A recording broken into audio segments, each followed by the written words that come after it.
Survivor, the quintessential reality TV game show. So a week back I uploaded a video talking about a bunch of conspiracy theories from a handful of Survivor seasons. I had such a fun time discussing them, I figured, why not make another one? From idols thrown into oceans to production helping castaways find them, we've got a solid group of theories to look over today. Just to reiterate, none of these have been confirmed, they are all just forms of unfounded speculation. And finally, a spoiler warning is in order for the following seasons on screen.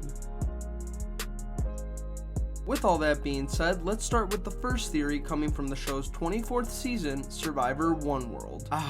Everyone's favorite modern season with the nicest cast of all time. This is of course a lie, as Oneworld brought us the delusional and obnoxious Alicia and just a flat out loser in Colton. Open it, that's just muck, bro. I can't deal with it. Yo, bro, like, bro, not bro. Shut up, like, go kill yourself. Gems like Troyzan and Kim would go on to do more seasons where we got to love them more, but just about everyone else on here was nearly insufferable. As if his edit wasn't already one of a strong villain, Colton's argument with Bill for apparently no reason made it even harder to root for him. However, is there more context to this left on the cutting room floor? According to this theory, Bill had thrown Colton's immunity idol into the ocean and production had forced him to bring it back. The animosity between the two during the tribal council we see is at an all-time high, and based on Colton's housekeeper comment, one may assume it is race-based. I did go to a private, like, all-white school, but I do have, like, African-American people in my life. Who? My housekeeper. So, I mean, like... While I cannot speak on how Colton may perceive certain ethnicities, this theory could lend itself to being a greater reason for the disdain each person had for one another. A piece from Reality Blurred includes an excerpt from a now defunct forum website that was allegedly written by Mr. Cumby himself. It reads, "I had my hidden idol in Samoa and Bill dug it up and threw it out to sea. Production basically pulled everyone aside one by one and went on a scavenger hunt to find it. Production was questioning Bill, and then about 30 minutes later, production returned with me, my idol." Based on greater speculation regarding production behind the scenes, I could definitely find myself believing this. As we saw Colton's irritating nature, it's crazy to think Bill was voted out at that tribal council. Bill, Travis spoken. Time for you to go. Whatever, it's a bad season anyways. Next theory comes from season 3 of the show Survivor Africa. Filmed during the summer of 2001, this was the first and only season to start in one year and end in the next, premiering on October 11th, 2001 and ending on January 10th, 2002. This was also the first season featuring a twist in the tribe swap. Tom, you guys are now members of Samburu. Smokes. Skipping all the way to the final 3, there was one person who everyone had their bets on to win. With his authoritative strategy, castaway Lex Vandenberg was the general favorite to win the game. However, he met a terrible end in the final immunity challenge, where he fell off his stump, leading Kim Johnson to win and ultimately vote him out at Tribal. While editing shows us how Lex's falling was a result of his tiredness and belly, could there be more that we aren't seeing? According to this conspiracy, Lex had made it known to the other two castaways that he had an aversion to vomit prior to the final immunity challenge. During this challenge, a production crew member had thrown up in front of Lex, which prompted him to fall off the stump, leaving Kim with final immunity. Reading this alone, it's safe yet sad to say that the game didn't seem to want Lex to win. This claim seems to be all the more true when seeing how Lex correctly answered a question in the final 4, but it was still deemed wrong. Which female survivor does not have anything pierced, including her ears? Lex.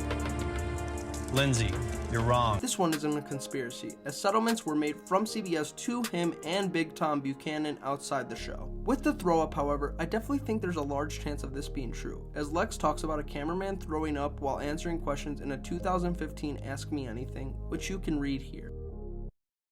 The next theory comes from season 36 of the show Survivor Ghost Island. Ever since starting the first episode, I always viewed this season as Survivor meets The Bachelor. Aside from Wendell and Dominic, there didn't seem to be a ton of crazy gameplay going around. Characters like Bradley, Jacob, and Gonzalez, for when she was there, make the pre-merge an entertaining watch, and hats off to Michael, Donathan, and Kellen for trying to scheme towards their ends, but it was too late. The twist was also something that I thought had great potential, but was ultimately more gimmicky than actually relevant to the gameplay in my opinion. Considering this cast to be one of the weakest in recent memory, Could there be a specific reason for this? According to this theory, Season 36 was originally meant to be a fans versus favorites season, similar to Season 16 Micronesia and Season 26 Karamoan. A leading reason in people thinking this is the season number ending in 6, and the other seasons that do are fans versus favorites seasons. The theory includes that they scrapped this idea after the general public reaction of Season 34 Game Changers was less than ecstatic.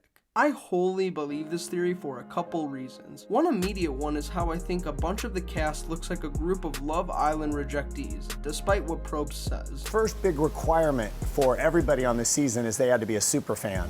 So even though we ended up with a really good-looking, fit group, the criteria was actually, are they super fans? We're looking for 20 people who have interesting stories, who are good storytellers, who are willing to be vulnerable, so that the audience can live vicariously through them because they're being so open. While he says a requirement for this cast was they had to be super fans, that wasn't translated well through a majority of the cast's gameplay. My thought process is that after hearing fan complaints about the barrage of returning player seasons, they still wanted a season incorporating callbacks to previous ones in some capacity. The twist perfectly sets that up. As interesting as it may be, however, by far I think the best part of this season is the final tied vote, and I also think it is one of Survivor's most wildly entertaining moments ever. I'm gonna read the votes.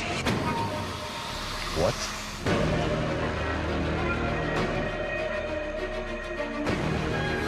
The next theory we're going to talk about comes from Season 30 of the show, Survivor Worlds Apart. This is another infamous season mainly due to its casting, but features a winner that most people can get behind. While his immunity run towards the end was entertaining every episode, there were definitely roadblocks like Will and Rodney that prevented the season from being wholly likable. I found my sister in cold blood 2 years ago. So coming into Survivor, I knew I could get to any girl's heart with that story. Mike's finding of the hidden immunity item was also quite impressive and reminiscent of John in the previous season of San Juan del Sur and Tyson in Blood vs. Water. As commendable as these finds are, were they all natural? According to this conspiracy theory, Mike was helped by production in finding the hidden immunity item. The help would be in the form of cameras pointing in such a direction that would lead Mike to finding the idol. You can also take this as a conspiracy for a handful of other seasons, including the 2 previous ones I mentioned, as well as Russell from Season 19 Samoa and Ben from Season 35 Heroes vs. Healers vs. Hustlers. The sheer skill it seems to take finding immunity idols makes me not want to buy into this idea whatsoever. However, I feel like a lot of immunity runs coincide perfectly with a person who is constantly the target rather than some floater. This could be attributed to them looking more intensely than a floater, but this is definitely something I'd consider to be true in my head. Regardless, in a season surrounded by jerks, it was nice to see the underdog prevail. When you're feeling like everything's going against you, you keep digging within yourself when you have nothing left. And this right here, this is what you find.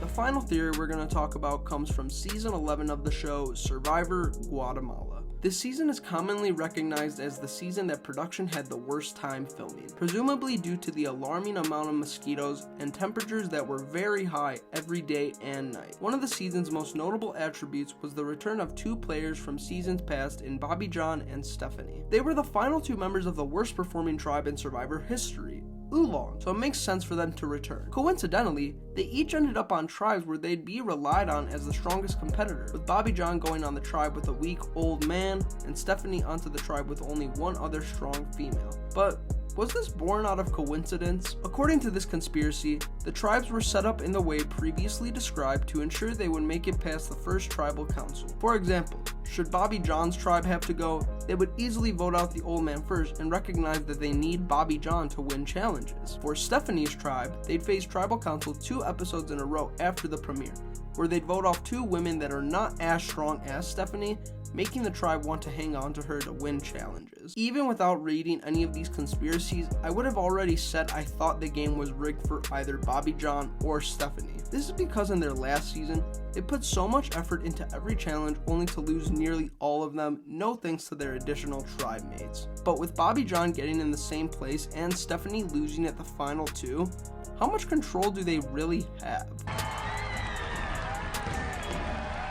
Those are going to be all the theories we have for today. If you made it to the end, thanks so much for watching. You're probably just as big a Survivor fan as me, if not more. If you feel so inclined to drop a like, that would be greatly appreciated as well. I had some other video ideas regarding Survivor and Big Brother that I'll leave in the comments, so let me know if you'd be interested in either of those. But either way, again, thanks a ton for watching, and until the next video, always remember, enjoy yourself.